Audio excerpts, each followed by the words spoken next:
अच्छा, आज दिल्ली का कैसा है? सबसे अच्छा स्कूल गवर्नमेंट जीआईसी हुआ करता था। अच्छा। फिर मैंने बीएससी किया बीएससी कॉलेज से। फिर मेरे को रुचि थी दर्शन शास्त्र में बहुत पहले से। हाई स्कूल आते आते मैं बहुत अध्ययन कर चुका था दर्शन शास्त्र में, धार्मिक, क्योंकि उस समय बहुत ज़्यादा, आप जानते, सामान्य जीवन में बहुत ज़्यादा दर्शन शास्त्र से रिलेटेड किताबें वगैरह उपलब्ध नहीं है, छोटे शहरों में तो बिल्कुल भी नहीं है। अच्छा। तो धार्मिक पुस्तकें ही उसका एकमात्र सोर्स थी। तो उस समय मैंने गीता, बाइबल, कुरान, उपनिषद, वेद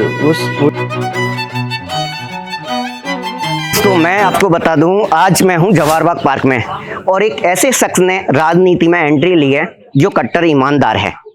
राजनीति में ऐसे लोग आते हैं जो अपने आप को बता दूं, जो दुष्कर्मों को बचाना चाहते हैं, अपने आप को बचाना चाहते हैं, जो करप्शन में लिप्त होते हैं, जो भ्रष्टाचार में ज्यादा लिप्त होते हैं, जो 2 नंबर के धंधे ज्यादा करते हैं, ऐसे लोग राजनीति में कदम ज्यादा रखते हैं। लेकिन एक ऐसे ईमानदार कट्टर ईमानदार आदमी हैं जिन्होंने राजनीति में कदम रखा है व्यवस्था बदलने के लिए। ऐसे ही शख्स से आज हम इंटरव्यू करने वाले हैं। आम आदमी पार्टी से महानगर अध्यक्ष भी हैं, मेयर का चुनाव भी लड़ा है मथुरा नगर निगम से।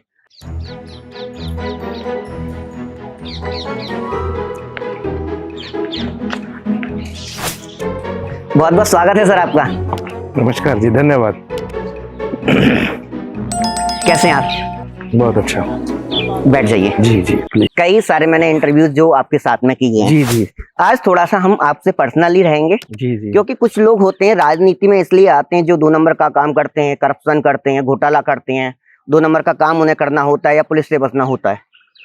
आपके बारे में जब मैंने लोगों से बात करी या लोगों से जाना है आपके बारे में, जितनी भी मैंने रिसर्च करी, तो जो लोग मुझे बता रहे थे, और अभी आपने एक मेयर का चुनाव भी लड़ा हुआ है, तो एक कट्टर ईमानदार व्यक्ति हैं।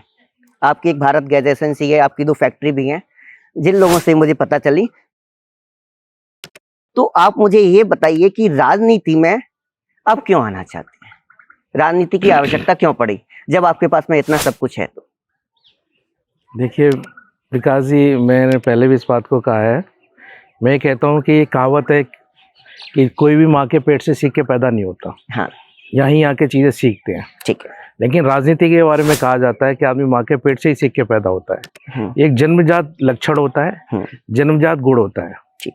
दूसरा, जब मैं बड़ा हो रहा था, ये मैं बहुत छोटी उम्र की बात कर रहा हूँ, तो समाज में जो विसंगतियाँ थी और जो मैं गलत चीज़ें देखता था, उसको देख के मेरा मन द्रवित होता था। ये बचपन की बातें मैं बता रहा हूँ। अच्छा।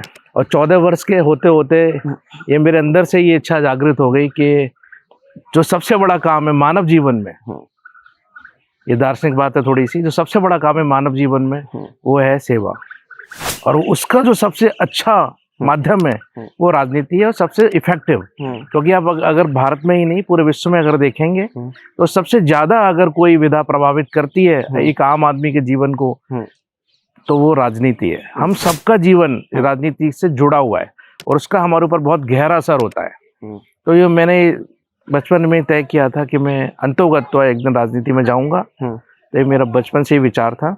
तो उसको आने से पहले एक बहुत छोटी सी बात, मैंने एक कहानी सुनी थी कि एक माँ अपने बेटे को एक संत के पास ले गई थी। अच्छा। और उनसे कहा कि भाई ये मीठा बहुत खाता है, आप इसे मीठा छुड़वा दो। ठीक है। तो उन संत ने कहा कि 1 महीने बाद आना, जब मैं आपको इसका मीठा छुड़वा दूंगा। वो 1 महीने बाद मां गई, तो संत ने बहुत नॉर्मल सी बातें की कि बेटा मीठा खाना अच्छा नहीं होता, आप मीठा मत खाया करो। तो उनकी माँ को बड़ा आश्चर्य हुआ, बोले ये तो बात आप उस दिन भी कह सकते थे। तो संत ने कहा मैं उस दिन नहीं कह सकता था, क्योंकि उस दिन मैं भी बहुत मीठा खाता था। अच्छा। पहले मैंने मीठा खाना छोड़ा है, तब मैंने इनसे कहा है। तो अगर आप अपने व्यक्तिगत जीवन में अनुशासित नहीं है, व्यक्तिगत जीवन में आप अगर ईमानदार नहीं है, तो राजनीति में भी अनुशासित ईमानदार नहीं होंगे। दूसरी बात है, बहुत ही सामान्य सी बात है, आप वही दे सकते हैं जो आपके पास होता है। तो जो आपके पास होगा वही आप दे पाएंगे। तो मैंने बहुत इंतजार किया लंबा समय, और 4-5 साल गहन मंथन किया कि ऐसा ना हो कि मैं राजनीति का जो अभी हमारा जो लक्ष्य है बहुत कठिन लक्ष्य, सामान्य लक्ष्य नहीं है, धारा के विपरीत हमें तैरना है। तो ऐसा ना हो कि मैं बीच में डिग जाऊं, अच्छा, वापस चला जाऊं, या मेरी तैयारी, तो ये सबसे जो हम बाहर करते हैं ये सिर्फ उसका प्रदर्शन होता है। ठीक है। जो असली काम होता है वो मन के अंदर होता है, विचारों में होता है, जिसका बहुत पहले से तैयारी नहीं करनी पड़ती है। तो मैं अच्छे से तैयारी कर कर अगले 25 साल भारतीय राजनीति को देने आया हूँ। देखो, बात करें हम, आपको बता दें आम आदमी पार्टी की। आपने आम आदमी पार्टी ज्वाइन की। आम आदमी पार्टी ज्वाइन करने से पहले आपको कोई और पार्टी नजर नहीं आई? देखिए, मैं जब राजनीति में आना चाहता था तो बहुत सारे विकल्प मेरे पास थे, और बहुत पहला एक विकल्प था कि अपनी एक पार्टी बनाना। ये भी, इस पर भी मैंने विचार किया। दूसरी पार्टियों के बारे में भी मैंने विचार किया। तो आप अगर आज की भारतीय राजनीति की बात करें, आज के प्रदर्शन में देखेंगे तो सिर्फ और सिर्फ आम आदमी पार्टी ऐसी पार्टी है जिसमें रहकर आप डिलीवर कर सकते हैं। क्या डिलीवर कर? कुछ अच्छा कर सकते हैं। जैसे हमारी बहुत नीतियां बहुत स्पष्ट हैं, क्योंकि समाज का जो आधार है वो शिक्षा, स्वास्थ्य और भ्रष्टाचार है। अगर आप अच्छी शिक्षा लोगों को देते हैं तो ये सिर्फ सस्ती और गरीब लोगों के उपयोगी बात नहीं कर रहा हूं मैं। अगर हम समाज में समानता लाना चाहते हैं तो हमें समान अवसर शिक्षा का देना पड़ेगा। तो आप देख रहे हैं प्राइवेटाइजेशन हो रहा है, इतना ज्यादा पैसा पढ़ने लिखने पे खर्च हो रहा है। जो पहले वयस्क के ऊपर खर्चा होता था उससे भी कई गुना आज की तारीख में अबोध बालकों के ऊपर खर्चा हो रहा है। तो हर कोई उसको खर्चा करने में सक्षम नहीं है। गरीब व्यक्ति के बच्चे जिस माध्यम से पढ़ रहे हैं, जिन स्कूलों में पढ़ रहे हैं, और संपन्न लोगों के बच्चे जिन स्कूलों में पढ़ रहे हैं, उसमें बहुत बड़ा अंतर है। उनके बीच में कोई कंपटीशन नहीं है। तो ये देश के लिए, मैं निजी तौर पे उनके लिए तो नुकसानदेह है ही, देश के लिए भी नुकसानदेह है, क्योंकि बहुत सारी प्रतिभा सामने आने से चूक जाती है, वो देश के उपयोग में नहीं आ पाती। देखो, आपने एक बात, बहुत बड़ी अच्छी बात बोली कि आम आदमी पार्टी कुछ नया करने के लिए डिलीवर करती है। 1885 में एक पार्टी का उदय हुआ, कांग्रेस पार्टी का।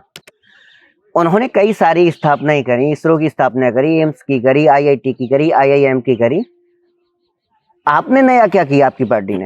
आपकी पार्टी ने तो कुछ बनाया ही नहीं अभी तक। देखिए, हम 1947 में नहीं बैठे हुए हैं, हम 2023 में बैठे हुए हैं, और हमारी पार्टी की स्थापना भी 1947 में नहीं हुई है। ये स्वतंत्रता की लड़ाई लड़ने का, देश को आजाद करने का जो सौभाग्य प्राप्त हुआ है उस समय के नागरिकों को, तो देश उनका ऋणी है। उसमें कांग्रेस भी शामिल है। कांग्रेस के दुनिया भर के नेताओं ने बलिदान दिए, और उस समय जो भी नेता थे, ठीक है, उस समय 1947 की बात कर रहा हूँ, ज्यादातर लोग बहुत लर्नेड लोग थे, बहुत पढ़े लिखे लोग थे, समाज की क्रीम थे, और देश उनका, जवाहरलाल नेहरू जी जो हमारे पहले प्रधानमंत्री थे, उन सबका ऋणी है। और वो गैर राजनीतिक बात है। जो भी उस समय प्रधानमंत्री होता, जवाहरलाल नेहरू नहीं होते, कोई और भी होता, बहुत बड़े चैलेंज थे उस समय। उन्होंने देश के लिए जो किया, आधारशिला रखी, अच्छी आधारशिला रखी। वो खुद भी बहुत पढ़े लिखे और लर्नेड आदमी थे, तो उसका तो हमें अच्छा जो परिणाम है वो मिल ही रहा है। आपने पढ़ाई कहाँ से की है? देखिए, मैंने 12th किया था गवर्नमेंट इंटर कॉलेज GIC से। अच्छा। तो मैंने 95 में इंटर की थी, जब तक वो बहुत ही अच्छा स्कूल हुआ करता था। अच्छा, दिल्ली का सबसे अच्छा स्कूल गवर्नमेंट GIC हुआ करता था। अच्छा। फिर मैंने BSc किया है BSc कॉलेज से। फिर मेरे को रुचि थी दर्शन शास्त्र में बहुत पहले से। हाई स्कूल आते आते मैं बहुत अध्ययन कर चुका था दर्शन शास्त्र में, धार्मिक, क्योंकि उस समय बहुत ज्यादा, आप जानते, सामान्य जीवन में बहुत ज्यादा दर्शन शास्त्र से रिलेटेड किताबें वगैरह उपलब्ध नहीं है, छोटे शहरों में तो बिल्कुल भी नहीं है। अच्छा। तो धार्मिक पुस्तकें ही उसका एकमात्र सोर्स थी।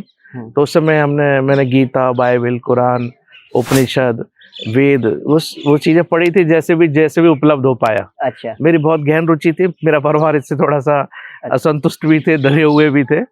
फिर BSc करने के बाद मुझे अवसर मिला, मैंने MA किया फिलोसफी से वृंदावन से। अच्छा। और उसमें फिर दर्शन शास्त्र की वो विधाएं भी, वो सब्जेक्ट भी जो सामान्य तौर पे आदमी को पढ़ने को नहीं मिलते हैं, वो सब भी पढ़े। वेस्टर्न फिलोसफी पढ़ने का अवसर मिला। अच्छा। तो उसे और थोड़ा दिमाग खुला। तो